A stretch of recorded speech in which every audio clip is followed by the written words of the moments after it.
Hello, my name is Dr. Juanita Mercer, and thank you so much for joining me for Powerful 31 Days to Self Accountability, where we ask ourselves 31 tough questions in 31 days to make sure that we are using our power for good, and that with every decision we make, we're demonstrating our love for God and others.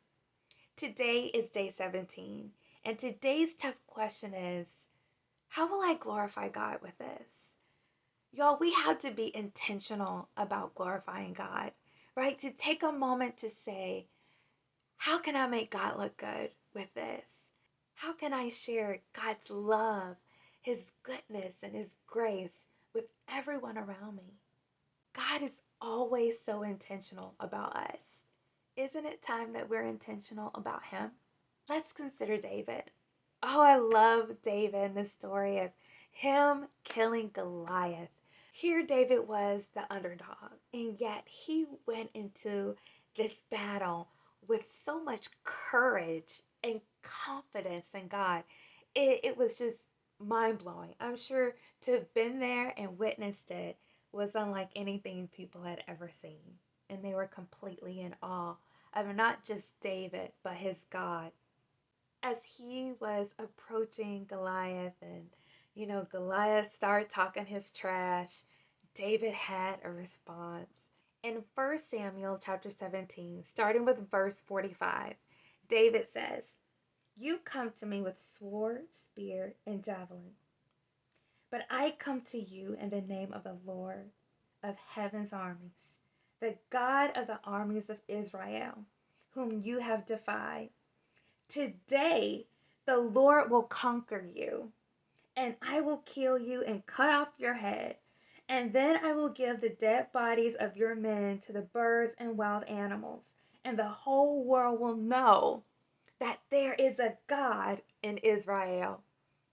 And everyone assembled here will know that the Lord rescues his people, but not with sword and spear. This is the Lord's battle, and he will give you to us." David preached a whole sermon in his comeback. And that's how we should be. Here it is. David was in battle for his life. And he took the time to give God glory. And here it is. We find it difficult to give God glory at work. We find it difficult to give God glory at home and among our family and friends or at events that we're hosting. What? Really? Come on, right? We have to do better. We have to take every opportunity to give God glory and to share his goodness. And here are 4 ways that we can do that. Number 1, prepare answers. And when I say prepare answers, I really mean prepare answers. Think about what question could they ask me, and what answer can I give that will glorify God, right? Juanita, how did you do this? Juanita, how did you put this together? Juanita, how did you come up with this idea? Juanita, how did you know to do that? Well, first, I have to give God glory for leading and guiding me as he always does. Hey, right? That's one way. Number 2, share your story. Share your experience of what God has done in your life and the change that has been made in your life, the transformation, the deliverance. How did God make a way in your life? That is an opportunity to glorify God. Consider the fact that the Bible is mostly stories of people and their God, their experience and walking with him and talking with him and how he transformed their life. That's the word of God.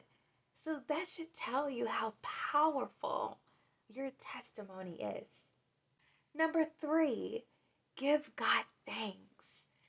You can simply glorify God by giving him thanks for everything that he's done, everything that he's given, and celebrating all that he will do.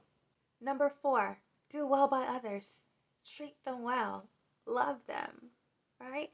That's how you can glorify God, with your actions, being who you say you are. It's not enough to just say you are a Christian.